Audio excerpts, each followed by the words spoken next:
technical issue, but Bridget, if you want to start with roll call, please. Yes, can you hear me? We can. Okay, good. Richard Graves. Ed Strobel. Present. Steve Whitten. Here.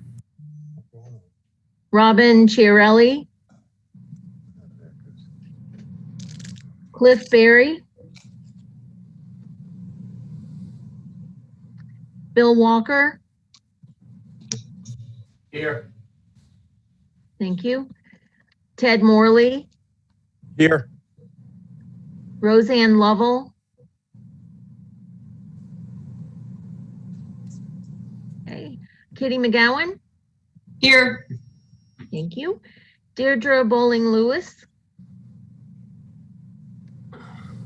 Barry Flanagan. Here. Norbert McLaughlin. Here. James Harrison.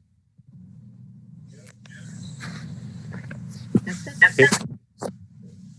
And Chair Grant Henderson. Here. And we need 8 to constitute a quorum. We've got a quorum. Wonderful. Thank you. Mhm. So let's move on to agenda number 2. We have a motion to approve the minutes from the October 1st meeting. So moved, Ted Morley. Second. Second, Okay. Who is that? Jimmy. Oh, thank you. All those in favor of approving the minutes from the last meeting? Aye. Aye. Okay. So again, we do quorum. Moving on, we have for Waterway Crime and Boating Safety Report, we have Officer Kelly. Yes, sir. How are you doing this evening? Well, and you? Good. I'll give you the rundown of what we have. For the month of October, we have 11 citations, 50 warning citations, 8 safety inspections, 3 accidents. Total number of incidents is 80 burglaries for the month, and 0 derelict vessels as of now. Okay. How was your guys' Fort Lauderdale boat show? What was the traffic like out there? It was, I'd say it was down 1/3, at least 1/3, maybe 2/3. Actually 2/3 it was down traffic wise. It seemed like from the last previous years. But no incidents? None. Good. Anybody else on the board have questions for Officer Kelly? I do. Yes, sir. Officer, I didn't get a chance to call your office this afternoon. I'm sorry to hear about Todd, but appreciate your being here. We had sent a video out regarding the fire that took place a couple of weeks ago on a vessel up by Lauderdale Marine Center. Yes, sir. And you all responded to it. You may have been one that did respond. I don't know. There were 3 or 4 of the Fort Lauderdale boats that got up there very quickly. And the purpose of the sending the video out was to bring again to the attention. I don't think there's anyone in the room or on the board that would argue that there's far more yachts and industry west of the river than there is east of the river. And in the past 2.5 years, we've had 9 vessels catch fire up there at different marinas. And we have no fireboat that is stationed there or in that area. In fact, the Lauderdale fireboat was the last to respond at this fire, and it was about 12 or 14 minutes after the others had gotten there that it showed up. And you can see it in the video. It's at the very, it's remote to the immediate area, and then finally it does get over to where they're fighting the fire from the land. We feel we've tried something once before with the city, and or not with the city, with the fire department to get some type of presentation or a fireboat that would be stationed up there. A couple of the marinas up there, the yards have offered to provide assistance in the form of perhaps free dockage or whatever. And then I think going further with it, by any chance were you there? I was second vessel there. I was right behind the first vessel that showed up. So Well- myself and Officer Arthur were the lead two police boats that arrived on scene at first. And you were probably getting people out of the water, or there were... By the time we got there, sir, everybody was pretty much pulled out of the water. We Are were they- looking for anybody that may have been in distress, but I'm going to guesstimate it took us probably 10 minutes to get there from 17th Street, where we were both Yeah. started from. Well, And that was pretty quick. I guess if we had a fire, well, it's immaterial. The fellow who was operating the vessel was unlicensed, and I guess this had, the charter itself is an unlicensed charter to begin with. And And that investigation is being conducted by FWC at this time. is it still? Okay, good. Yes, sir. Does anybody have anything to add further to the, Yeah, Barry, it's Jimmy. During the boat show, I'm also the vice chair at the Marine Industry Association. And over the boat show, I was speaking with our executive director, Phil Purcell, and we're going to be putting together a group and basically to explore ideas as far as with the boatyards that are west, and to talk about the idea of a fireboat, up there, or fire station, or better shoreside help, from boats, whatever the, to basically come up with, what are the issues, because there's been quite a few fires over the past few years. All of them luckily have been resolved, in a good way. But, like this one, it did take, over half an hour as far as for the fireboat to get there. It's a long way, from where the fire station is. There's a lot of issues as far as county, city, what city, is where, which marina is in what spot, how are the fireboats manned, the fire station manned, all of that kind of stuff. And, but anyway, we're going to take the lead on that and put together a study group within the marine industry and come back with ideas of what we can do to improve the fire safety up the river. Yeah, Barry, one thing that was probably good in that fire and stuff over there, the fact that the railroad bridge was not in a down position and stuff over there, you would add another 20 minutes to a half an hour with that. So that's a good reason to have a fireboat or something on the other side, if anything else, of that railroad bridge. Otherwise, you'd have been delayed at least another half hour. Mm-hmm. I would add to that police as well, because this is Ed Strobel speaking from afar. Look into the police situation as well, because it does take a long time for officers to get all the way up there in any kind of emergency, fire or police emergency. Can I elaborate on that? Yeah. So Go ahead. it takes us about 45 minutes from where we start to get up the river. And that's pushing it a little bit. Usually it's an hour. So again, you got a 45 as a 60-minute without a train bridge coming down. My biggest observation from being there on scene, as well as going to calls up the river, if we're stuck by the train bridge, you're not getting anybody there unless they come by land. yeah, So you would benefit the city, benefit the citizens if you did have a substation up there that they could man. And again, the boat could go there in the morning and come back in the evening, or they could have a fireboat there. Again, the man, they could get on the boat. It seems like we should have something up there. Just again, I'm just giving you my personal opinion. That's all I'm doing. From working on the water and going to these calls. Yeah, and we, at the marine industry, are open to ideas, input from the public, from anyone on ideas as far as improvements, specific improvements of how to go about accomplishing higher safety up the river. I know that's one of the reasons why that Phil is such a big proponent of doing a bridge as well, or something obviously taller, obviously not just for the marine traffic, the safety issue as well. Yeah. Officer, you being that close, you can appreciate how close the fire almost got to two big yachts that were sitting right there, 112 Westport and Freedom, 150 footer sitting there. In fact, it was Captain Dan who was taking the pictures. Also on note that fireboat has a maximum speed of what, 12 mile an hour? On a I don't good know what day? the draft that it has, and I just know it puts out a big weight. Yep, And as you said, it took over 30 minutes to get there. yeah. You need to have something close there to make a difference. Otherwise, it's done and over by the time they get there. Well, I thank you, Jimmy, for getting, Thank you this for to- bringing it up, Barry. So I think we all should participate or at least be aware of what we can contribute to seeing this come to fruition. I have a follow-up question on that.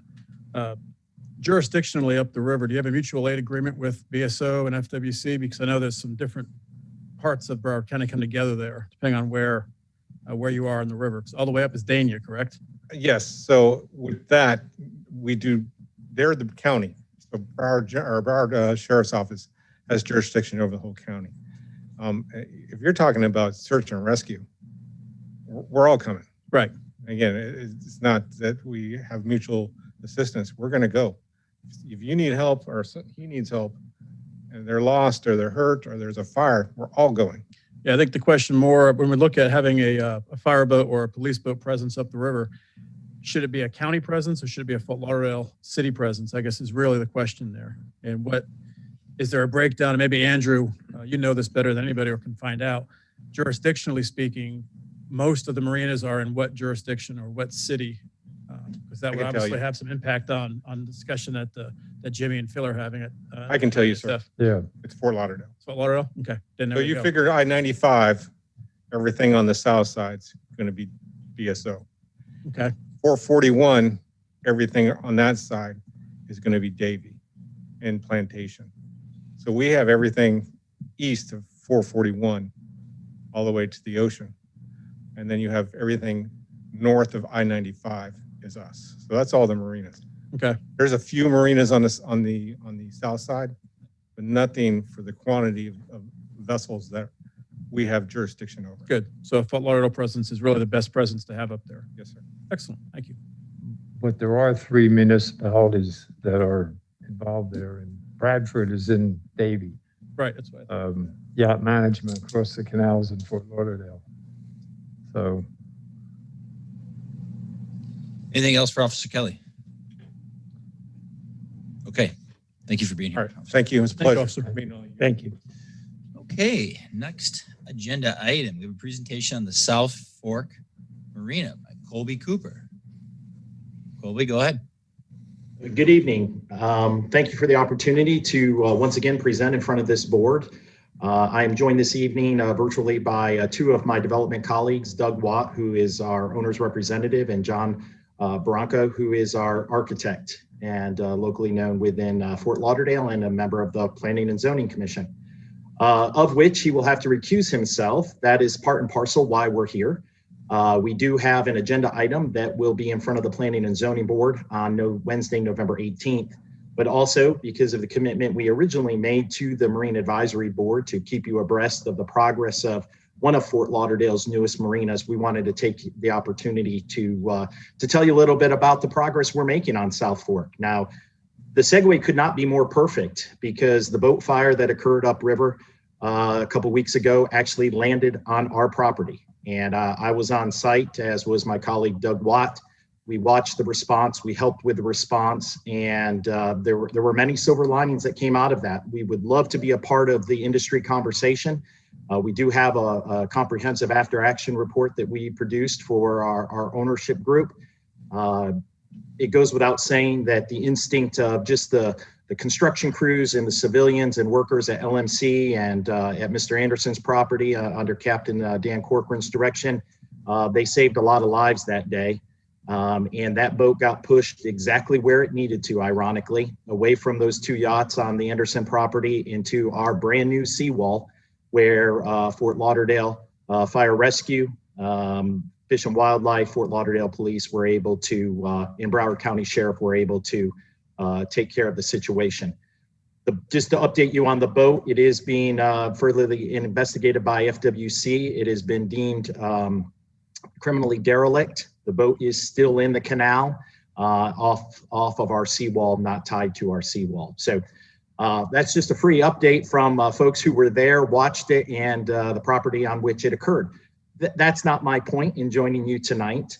I'm going to try to share my screen to tell you a little bit about the South Fork project, which is an exciting adventure going on here in Fort Lauderdale with the addition of a new mega yacht marina. Let's see if we make this work.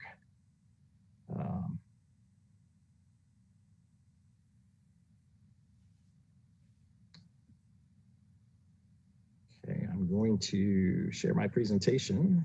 Here it is. Can everyone see this? Yes. Yes. Excellent, thank you.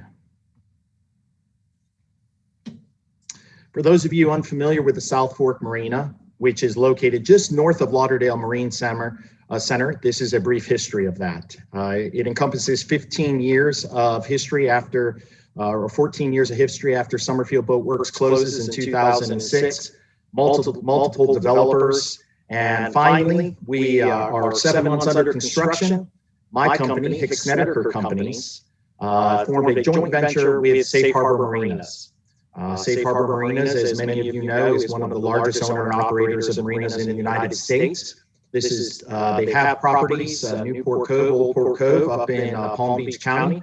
This is their first marina in Broward County, and also their first constructed marina as a part of their company. They were recently acquired by Sun Communities, and they are now a wholly owned subsidiary of which we are a joint venture partner on this particular marina project. I share that with you because my company, Hicks Snedeker Companies, is responsible for the construction of the marina, and then upon certificate of occupancy, we're going to turn the operation of the marina over to Safe Harbor proper, and then take a backseat role to them. There have been many iterations of the marina concept. Last time I spoke in front of you, we were in the process of full DRC approval for a passive mega yacht facility that took into its design concept the concepts light, view, and air. And what I'm about to show you are the current renderings and the specific reason that we wanted to come in front of you today as it relates to planning and zoning. There's a slight clubhouse modification. I say slight, it's actually the doubling of the clubhouse size to make sure that the amenity package is appropriate and up to Safe Harbor standards. We anticipate a summer of 2021 grand opening, and hopefully that this marina will obviously be something that can participate in the 2021 Fort Lauderdale International Boat Show. The good news is we were able to get under construction in March of 2020 before the shutdown, and we've been able to continue without pause since then. Here are some conceptual renderings. I'm not going to walk through or necessarily describe these to you, but we wanted to show you kind of a top level perspective of what this marina looks like. It really has, beyond its docks, two core components. What will be, hopefully, a 3,058 square foot clubhouse and dockmaster office, and a 2,400 square foot storage building. Many of those of you who were on the Marine Advisory Board back in 2018 when we presented may be familiar with this concept. For those of you that this is the first time you've heard of our project, here's what we anticipate it looking like. As I said, we're here tonight to update the board on the progress of construction, but also to give you an overview of the design modification that we will be presenting before the P&Z. So construction projects. Below you'll see a before and an after. The after is the October 2020 is kind of where we are now, which will really call out the brand new seawall that encompasses our property to form the outline of the marina. As I said, we're 7 months into construction with an anticipated 7 to 9 months left and an opening in the summer of 2021. We divided the construction of this project up into 4 component parts with 4 different general contractors: seawall and dredging, site work, floating docks, clubhouse, and storage. Seawall and dredging, you'll see, is almost 97% complete, installing a brand new sheet pile seawall. And we have excavated approximately 26,500 cubic yards of both dredge material in our basins as well as uplands. So we're about 78% complete at this time. American Engineering has completed our west end drainage, and formed the building pads for our clubhouse and storage building. Floating docks, we've recently signed a contract with Bellingham Marine, and we'll be installing their Unifloat concrete floating dock system, similar to what LMC recently installed, and that is used at Abihia Mar. And then the clubhouse and storage building, as well as final landscaping, will occur beginning in January until completion, which hopefully is around August, if not before, of 2021. The clubhouse modification, this looks like a very bureaucratic paper with a lot of words on it. At the end of the day, we're doubling the size, going from 1553 to essentially 3058. A little bit about Safe Harbor, as I said, being the largest owner and operator of marinas. But Safe Harbor also, when we made this modification, that not only meets their operational expectations, they also wanted to be sensitive to neighborhood impacts. And for those familiar with this project, we worked very, very hard and have continued to work hard over the last 4 years with not only the city of Fort Lauderdale, but the Shady Banks and River Oaks communities. We have presented this presentation to them recently as part of the P&Z process. So what we're trying to do here is specifically add some office space, a staff kitchenette, appropriate bathrooms, and a fitness, if not gym facility, laundry room, etc.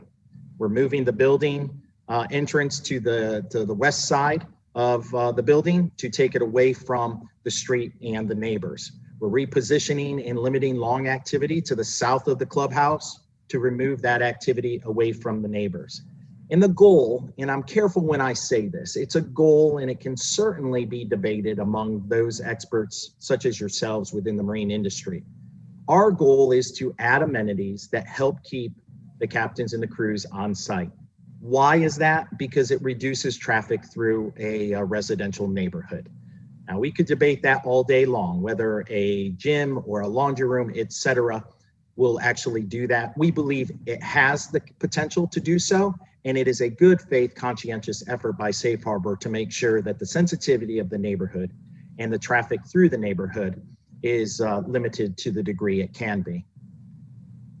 Just for a visual perspective, you'll see on the top of this slide is the 2018 approved design. Now we could go ahead and build that today, but we decided at Safe Harbor's request to go through the process of seeking approval from the city of Fort Lauderdale for the modification. Aesthetically, besides the roof color and the siding color, you have a double in size building, but what we tried to do is make the impact of this larger building as minimal as possible. The site plan for the marina has changed slightly as well, and that is part of a site amendment process that is going through the administrative channels of the city right now. It's worth updating this committee and board. Safe Harbor decided, rather than going with the 34 approved slips, that they're going to reduce the size the slips to 31 to make sure that the width of the slips will account for the growing beams of these vessels. And so we're moving from 34 to 31 slips in this property. This is a zero in of the clubhouse. It shows you its location on kind of our western end, the parking lot, and its location and proximity to the slips. This is the interior design of the clubhouse. As I mentioned, we added some office space, a conference room, a kitchenette. We added more bathrooms and showers, and on the bottom right, a gym facility, 435 square foot gym, and then an appropriate break room, work and play area, and also laundry room. It's fairly simple. It's not complex, and some would say we don't have enough, but we feel for the personality of the marina being a passive mega yacht facility where limited work can actually be done on these vessels. More or less, it becomes a parking yacht for mega yachts. We felt that this was appropriate. These are the elevations. You've seen the renderings that meet that. And I wanted to address some of these frequently asked questions that maybe you're thinking of right now, but also that has been asked of us and the neighbors. And then I'll wrap up and be glad to take any questions you have. When we had this approved in 2018, we agreed to 25 voluntary conditions of approval. Those were a litany of items affecting the project, affecting the operation of the project that was very carefully negotiated with our neighbors. By agreeing to those conditions of approval, we received in 2018 the unanimous support of the Shady Banks neighborhood. Those conditions of approval are still in force, and these modifications do not affect them at all. And we're happy to get you those voluntary conditions of approval if you're interested in reviewing those once again. We've often been asked, what are we contributing to the neighborhood, given that construction is disruptive and impactful? And the answer is, as a part of our agreement in 2018, we are still maintaining our contribution of $50,000 towards the Shady Banks Neighborhood Mobility Master Plan for traffic calming devices. As I mentioned in my brief overview, there are some other changes. We're reducing the number of slips from 34 to 31. The number of boats allowed, which I know is an important issue in the county, particularly, will ultimately be reduced from 55 allowed vessels to 53, although we expect, because we're focused on mega yachts, that there will never really be more than 31. But based on the importance of this factor, we expect that number to be reduced to 53. And yes, the storage building is there. It's the same size. We're reconfiguring it to making sure that we have alternate size bays and adding a golf cart charging station. Parking. I'm going to try to take this one on the head. Do we have enough parking? Well, if you read the code, we have more than enough parking. If you ask operators and people familiar with the marinas, they would say there's no way you have enough parking with 45 spots. Well, the good thing is we're thinking ahead. We've raised this with Safe Harbor. Safe Harbor is conscious about this, and the proof will be in the pudding. Let's see what operations bring. We did commit to the neighborhood. We will not park vehicles, whether they're client vehicles, crew vehicles, captain vehicles, service vehicles, and/or delivery vehicles on the street. They must be contained fully on our Marina property, in our turnaround areas, our loading areas, and our parking lot. If we find that the operation needs more parking, we will obviously explore all options. But to try to maybe put this question to rest in terms of the worst case scenario, previous iterations of this project actually, ironically, where the boat fire occurred, they had planned on that being a parking lot. And they had previously had it rezoned to XP, additional parking. That is some very valuable land here in Fort Lauderdale that I think anyone would hate to see it become a parking lot. But if necessary, that is something that we would have to put through the full approval process that would require us not only to come back in front of you, but the civic associations, most likely planning and zoning, and the city commission. But I want people to know we're thinking about that, in the fact that we may be, right now, we may have to give you an imperfect answer. But again, we would be negotiating against ourselves and certainly a hypothetical. And the last question we really get a lot is, will you allow liveaboards? And one neighbor called me out on this and said, listen, this is hypocritical. Or you are saying no, but then you're saying yes. Well, the answer may be nuanced. The answer is no, we're not going to allow liveaboards, as you define liveaboards to mean those people who are homesteading. But as all of you know, these mega yachts have certain insurance requirements that require captain's crews to be present for a particular amount of time. Obviously, the effectiveness of this marina allows us, requires us to accommodate those requirements. And we did put that in as a voluntary condition of approval. So if the owners, the management companies, et cetera, require that, we will certainly allow it. But the goal is here that this is not a homesteading liveaboard facility. Happy to take any questions that all of you have. I thank you for your time. Sorry if I ran a little late, but I wanted to also introduce to you the contact information of my colleagues at Safe Harbor, Peter Clark, who's the Vice President of Construction and Development, Stephanie McLaughlin, who's the Regional Vice President and will oversee the General Manager of South Fork, and then myself. I'm happy to answer any questions, respond to you now or in the future about anything, any interest that you have in South Fork Marina as we see this project through construction and its grand opening next summer. Colby, I have a question. Do you have pump out stations at your marina? Yes, sir. Absolutely. The floating docks will have the full utility package of fire, water, electricity, and pump out. Cool. We just had There won't be public pump out if that's your question. No, I meant for the yachts because Yes, you know, sir. mega yachts and stuff do have people on board. And Absolutely. curious because I know they're maybe proposing something that any dock that's maybe over a certain size is going to have a pump out station to start with. And I was wondering whether you already anticipated that and whether you have a pump out station that's already in the plan for your marina. Yes, sir. Yeah, we every slip will have the pump out capability, as well as three phase power, three phase 480 power.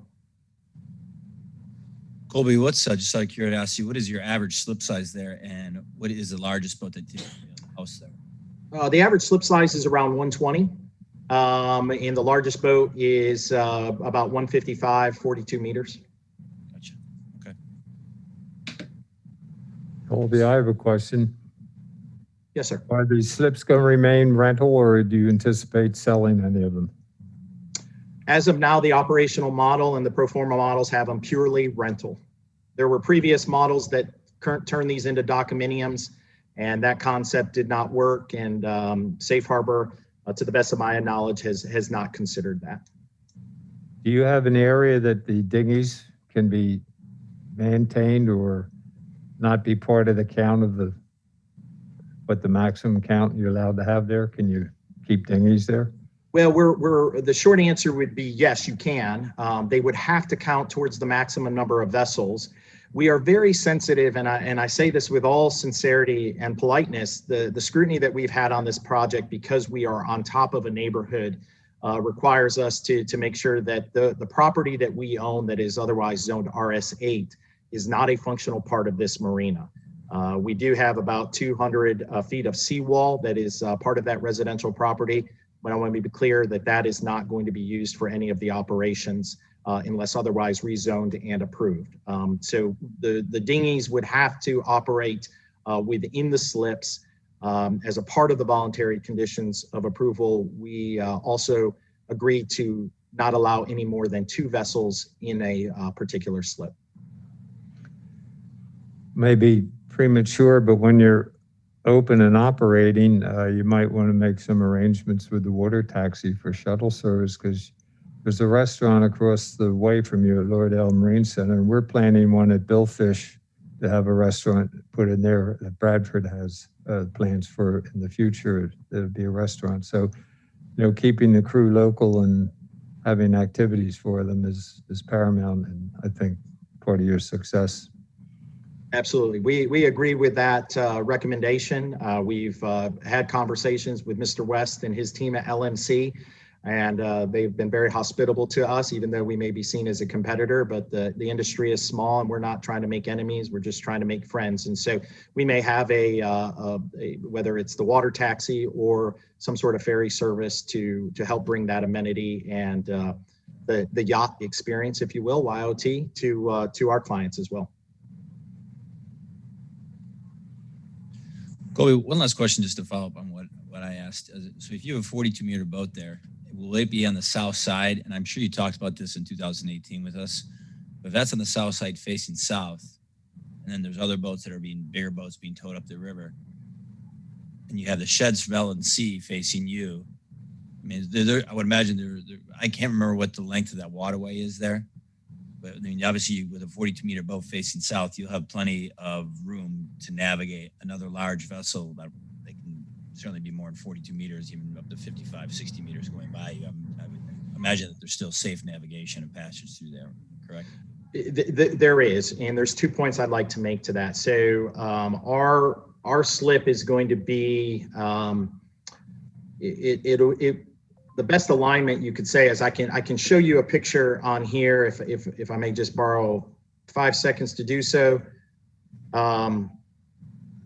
It is, if you can see my cursor, the turnaround on the right or the eastern end, the largest slips are just south of that. So it's On the eastern end of LMC's Big Blue Shed, close to Riverbend, these are the big slips. And that accounts into our submerged land lease area, which is this outer line.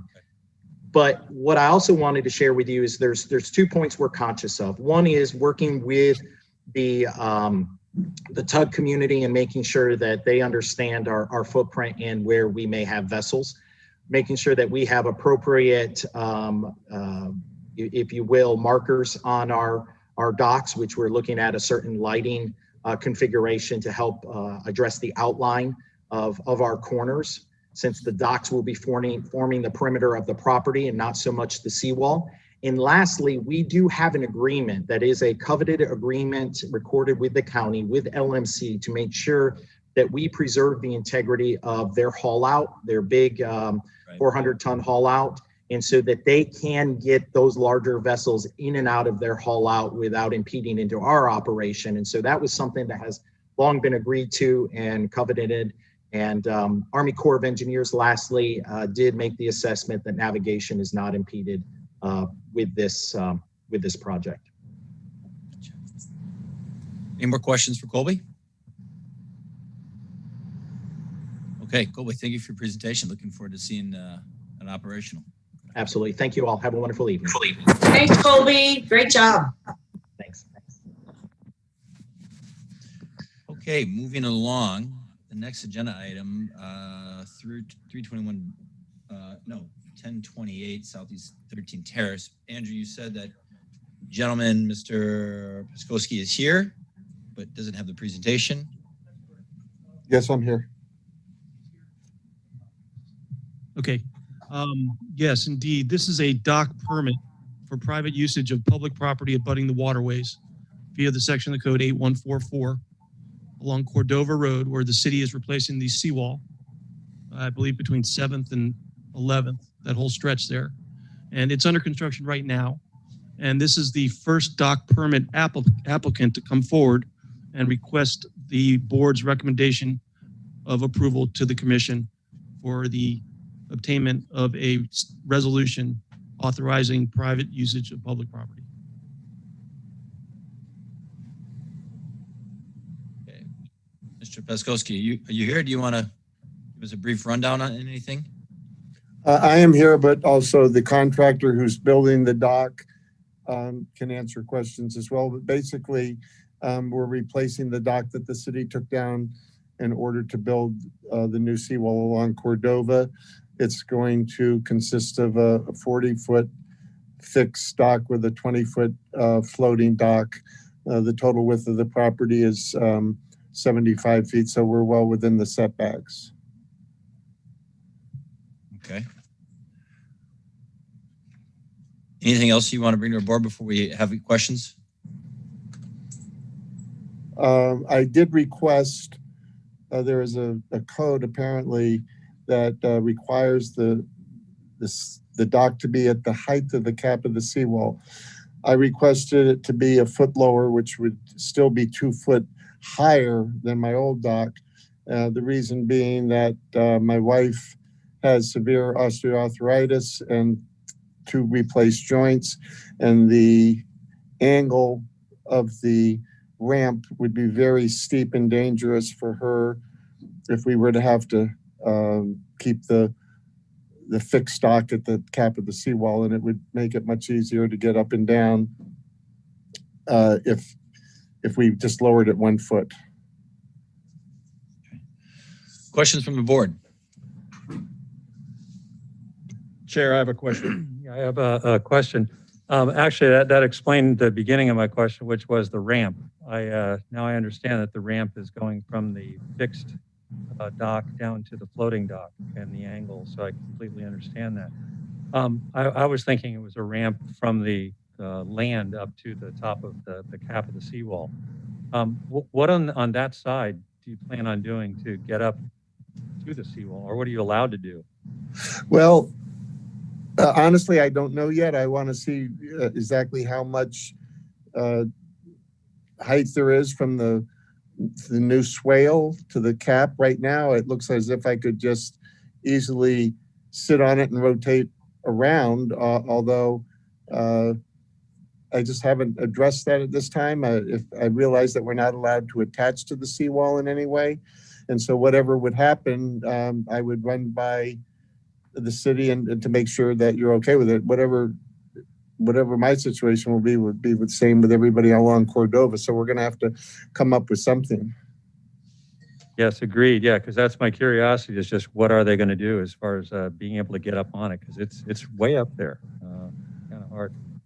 But I completely understand the ramp idea. So I mean, it could be as simple as some steps, 2 or 3 steps right up to the seawall with 2 posts adjacent but not connected to the seawall. It'd be pretty simple. And with the construction going on, I mean, it's going to be a while before you even know what you're going to be able to do. Yeah, exactly. Chair, I have a follow-up question, Jimmy's. Ted Morley. Question for you, Steve. The ramp that you've got proposed, taking your wife's condition into consideration, does that ramp meet the ADA requirements for the pitch, or is it? You think it's going to be sufficient for that? In other words. Yes, I believe it. I believe it does. I'm not. You're saying, is it going to be a shallow enough pitch? Yeah, I believe ADA is a 112 pitch for ramps. 1 inch every 12 inches, in other words. I'm just trying to look. Honestly, I couldn't tell you for sure. Okay. My only concern, the reason I'm asking is mainly just make sure that as we address this, that we actually solve the problem that we're trying to solve. Should we vote to go that way? That's all. Right. She's not technically handicapped. We're talking about somebody with severe osteoarthritis. And look, I didn't put it down, but I have 3 replaced joints myself. But, we're both, I'm in my late 60s. She's just a couple of years older. And, we like the boating activity and everything. We just want to make it as simple and easy as possible. And considering the fact that the old dock was 2 foot lower than what we're proposing, and that we don't have a very large boat, and the fixed dock at the top of the seawall cap, I'd be almost looking down at the canopy of my boat at low tide. It just, I think if this were not public property, that we would actually be able to build the dock at that height, at that elevation, a foot below the seawall cap. I'm not sure, maybe Andrew or Taylor Cripps is online with us. He might be able to address that as well. Okay. And your previous dock, I'm guessing, had a ramp that was sufficient, and you were happy with that? There was no ramp. It was just a fixed dock. Fixed dock, okay. And a follow-up on that also, you're putting looks like a small Duffy electric boat there? That is the current boat that we have now. Okay. All right. I'm familiar with both the boat and I live right around the corner from this, so I'm actually very familiar with the job site and the vessel. So I think I have no other questions. Okay. I'm good with that. That's Thank you. Any other questions from the board? Andrew, did you have anything? No, you can open to the public. Okay. Yeah, let's open it up to the public. And back to the board. Any other questions, comments, concerns? Grant, like I said earlier, I couldn't get there today with all the construction. You can't picture the elevation, the changes and whatnot with what's going on there today. And friendly guy telling you to keep moving. So yeah. I mean, it's a ways from being done. I mean, I live in there. Jimmy, we're all in the area. There's very familiar, and they've got a lot of construction to do. But I know exactly what he's talking about, exactly what he's going to be doing. And remember the boat before the construction started. Yeah, I just have one question. Back on the height of the dock, if anything, I would think even lower, might be better. But how much higher did you say that even with the lower position that you're putting it in, how much higher is it than the old dock? I believe 2 feet. Taylor, are you on line here? Maybe you can explain why we came to that determination. I think it was a compromise of the best of all situations there with a high and low tide. But go ahead, Taylor. Can everyone hear me? Yes, we can. Yes. Yeah, basically where we determined the 4.0, which is 12 inches below the new cap that was installed, you start getting any lower than that, you know, it starts affecting the integrity of the dock, and we start getting into the high tides and everything, you know, like we've seen this past October, the tides just keep coming up. So we felt 4.0 would be comfortable for the tides and also the client to get on and off their boat. You know, to where that existing seawall was probably around a 3 or 3.5. If we get up above, you know, like a foot above that existing height, we can get away from the tides, but we can also get down to enjoy the waterway. So is the dock, is it actually touching the cap then? You're using that as like a backstop? No, well, it's going to be very close to touching the cap, but when all this was brought up, everyone decided that they didn't want the dock to be attached to the cap. So we've designed it with pilings up against the cap to support the dock. Okay. Yeah, I mean, my just concern is that it's still high. You know, the dock is high because it's a problem, and it's a safety issue, even as far as people getting in and out of boats, you know, from a really high seawall. It's a problem. That's why I was just wondering if you're asking for enough as far as in the dock being down lower. Well, with the floating dock being installed, we think we can get the ramp comfortable enough to get down to the floating dock and access the boat at 4.0. Okay. So, any more questions? I have a question myself. This is Steve. Hold on. Go ahead, Steve. What you're saying to follow up? Well, could we have the latitude? I mean, I think we've thought it through pretty well, but if we had the latitude of going 18 inches down instead of 12, maybe at the time of construction, we would, revisit the whole situation. As long as we knew we were able to go either 12 or 18, we would make that decision at that time, if that's fair to you guys.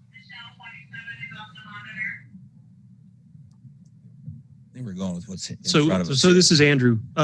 One challenge with that, Steve, is the resolution that you're seeking tonight is based upon the exact dimensions of the dock. That's what we're as it's portrayed before the board. So it's important that we stick with this plan for today if you wish to get a recommendation for approval today. Yeah, no, we'll stick with it. That's fine. I think we've thought it through pretty well, and I'm comfortable with the 12 inches down. Norm, did you have a? Yeah, it says, if I'm not mistaken, the new regulation on any docks and that are put against a city seawall, they cannot be affixed in any way, shape, or form to the seawall itself. The new regulation says that before you used to be able to put like a header or something, attach it to the seawall. That's no longer allowed. That now a dock has to be freestanding. So in answer to the question that was brought up, you can't use that dock to rest against that seawall either. And I might stand corrected on that, but I think that's the way that the new regulation is, that it cannot be affixed in any way to the seawall itself. That's correct. And as it is designed, it does not attach to the seawall in any way. Okay. Anybody else from the board? So, Andrew, are we making a motion to recommend? That's what would happen. A board member would make a motion to recommend the obtainment of the permit via code 8144. Okay. I'll make that motion. Do we have a second? Second. Okay. Bridget, why don't we do a voice vote? Okay, go ahead. Or a roll call voice vote? Go through it. Roll call. Okay, first of all, Mr. Morley made the motion Yes, ma'am. and Mr. McLaughlin seconded it. Correct. Okay, let me go ahead and call the roll then. Mr. Strobel, Yes. Mr. Witten, Yes. Mr. Morley, Yes. Mr. Walker, Yes. Ms. McGowan, Yes. Thank you. Mr. Flanagan, Yes. Mr. McLaughlin, Yes. Mr. Harrison, Yes. Chair Henderson. Yes. That is unanimous. Thank you. Thank you. Thank you, Steve. Thank you. And okay, moving along here to. Thank you, everyone. Excuse me, I think Ms. Lovell, you're here now? Yes, I've been here. I was 3 minutes past because in my head, we meet on the first Thursday of the month and life is so discombobulated. But Okay. I'm here and I vote affirmative, yes. Yes, okay, thank you very much. Okay. Okay. Do we have any? Thank you, everyone. Do we have any old business? I have a question regarding the deferment on 321 North Birch Road. I understand it's being deferred to a different slip assignment, or is that being, or what's the, do we have any information on it we can share at this time? Sure. Yes, I can share some information. There was some opposition you became aware of. I distributed emails from neighboring properties. Since that time, I received an email from the applicant's consultant, Chappelle Group, requesting a deferment to not to a specific date at this point. And it's my understanding that it ties into a settlement agreement between two adjacent properties, and the placement of the boat lift was of concern. And they may be coming back, it's my understanding, with an alternate placement of that boat lift. Okay, my question was really kind of revolving around that settlement agreement, and I'm assuming that the new slip will be outside of that agreement's boundaries. And do we know if they were aware of that agreement prior to their application for the waiver? I do not know if they were aware of the agreement. Okay, all right, thank you, Andrew. Just enough pushback to have Tyler rethink things. It's interesting, I noticed over 260 properties, 260 addresses received a public notice for that item because so many were within 300 feet of that address. Wow. Wow. Up. Any other old business? Yeah, I have 1 year ago this month, the state had a survey for a tree bridge or a tunnel underneath the railroad in the New River. And that was to be presented to the state on January 2020. And I would like to have maybe an up-to-date from the state where they are with that. I don't know, I think the Marine Industry Association, which we have representatives and stuff in here, we're supposed to be involved in the site or what kind of a bridge. For those of you that are new to the survey was a bridge that was about the same height as the Andrew Avenue Bridge. The second height was one that was a mid-size, which would be above that, which would have less openings, but still would be an obstruction.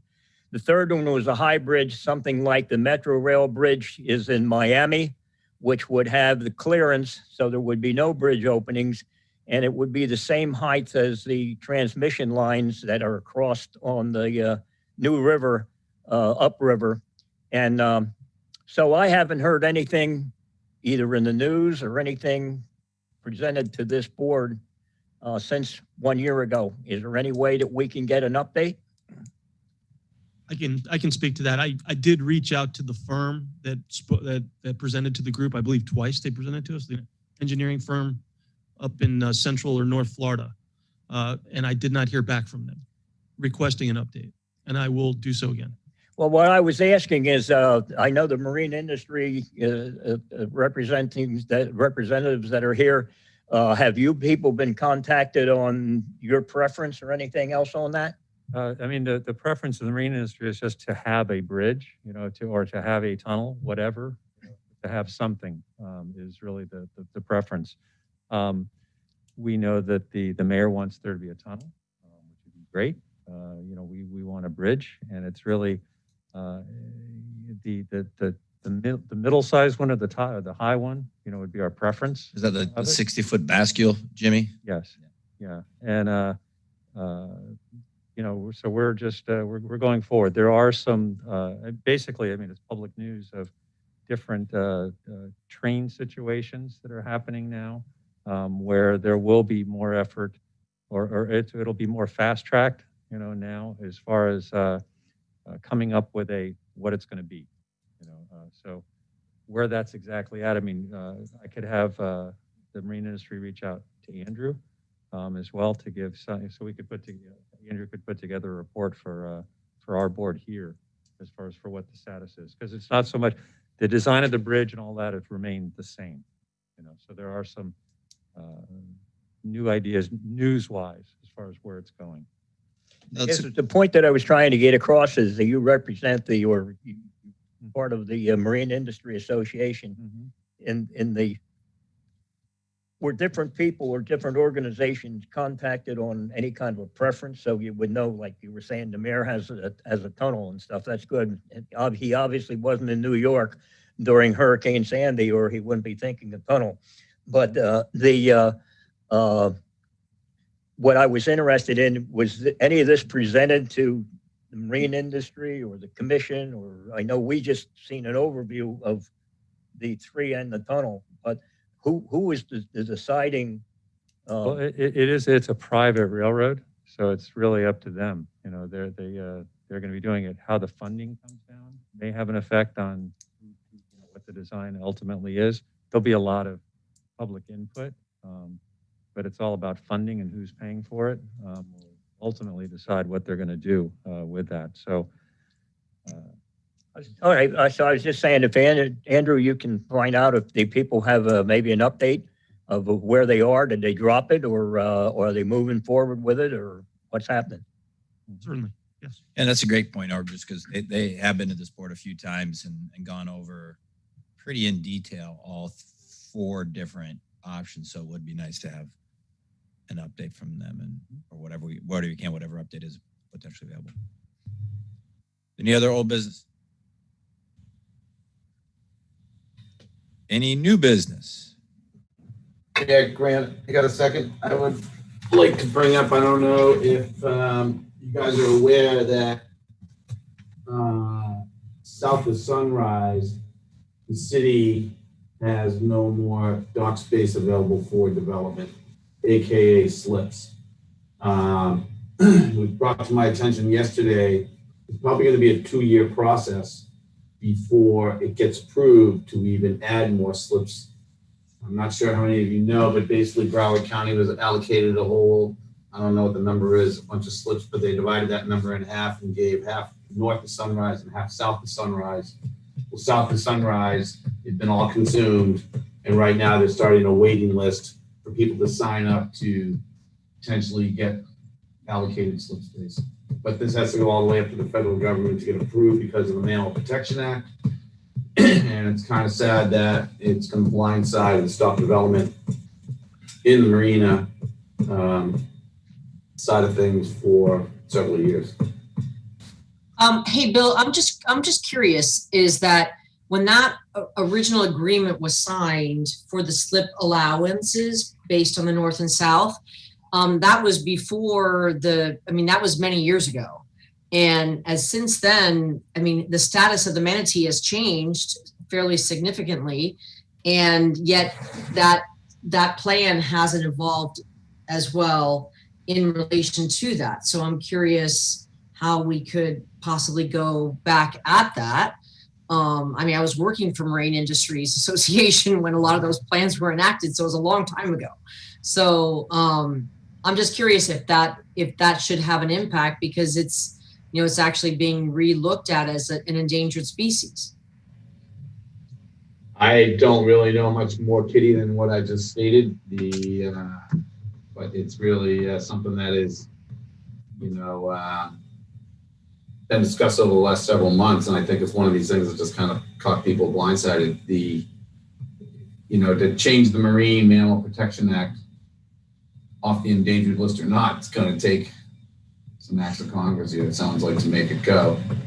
Like I said, it's kind of disappointing that we as a community got blindsided by this, because I'm not sure how many of you know this, but slips include parking spaces for trailers, moorings, dock space, dry stack storage. So all this stuff is put on hold. There are people that have allocated slips that have not done any development work with these things, but it sounds like it's fairly easy just to sort of keep renewing that process with that allocation. But I wanted to bring it up just so you guys at the board here knew this. And I pretty much told you everything I know. Bill, I think that one of the short-term fixes that I've heard is just doing reallocation or trying to get reallocation of slips from like north of Sunrise to south of Sunrise within the same county. So that's a short-term Band-Aid. Yeah, I was informed yesterday that would not happen. Yeah, okay. So, I mean, and now I've told you everything I know. Again. Thanks for the update, Bill. Jimmy, is this on the radar at MIASF at all? Because it was marine industries. Okay, Yeah, I was just curious. Yeah, I mean, I can see why they wouldn't reallocate because most of the manatee impact deaths happen south anyway. So it's more used, but I was just curious. Thanks. Yep. But Kitty, you're right. I mean, the manatees off the endangered list. Things have changed, these laws, but it's going to take years to get this thing swung around in the right direction. Or we could do it in the next couple months before anything changes. What's your plan? I'm saying, well, we still have a governor in the state of Florida that seems to be, and never mind. Sorry. Oh yeah. Any other new business? Barry, you last month, do you have any updates on that $200 million bond? You were saying you were going to check into where those funds were appropriated for? You were putting in, if I remember right, that they were appropriated for seawalls and some other things, and you. Well, it seems that it's going by the wayside as far as marine interest receiving. There's currently no allocations, I was told, in writing for the seawall. So we're back to where we were. Now we got a 70-year-old seawall. It was 60 when we started this, Lord. Do we have any updates on, we were looking at, I think what Katie had brought up on the, as far as the testing of the berm of the river, as opposed to just checking on the quality of the water. Do we have any updates? Are they doing that now? Are they checking? They were supposed to be checking the berm to find out if there's any toxic material basically in the berm, as opposed to no, the water. That program's been started and scheduled, and funds have been allocated. Correct, Andrew? Yes, there's sediment testing going on, as I understand it, at this point, and you can track it on the city's webpage. I'll see if I can get that link to the board. Okay, yeah, that would be good if you brought something like that before our advisory board on, what the quality is. That way we could check from, even if what do they check it? Once a week, once a month? I don't have that detail, but I'm certain it's available through the city's webpage. I know that there was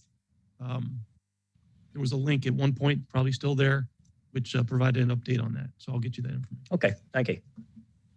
That's all I have. Okay, any other new business? Is there a motion to adjourn the meeting? So moved. Ted Morley. Second. Second. Third. All those in favor? Aye. Aye. Aye. All right, thank you all. Nice to see everybody. Hope you have a good Thanksgiving. For sure. Until December.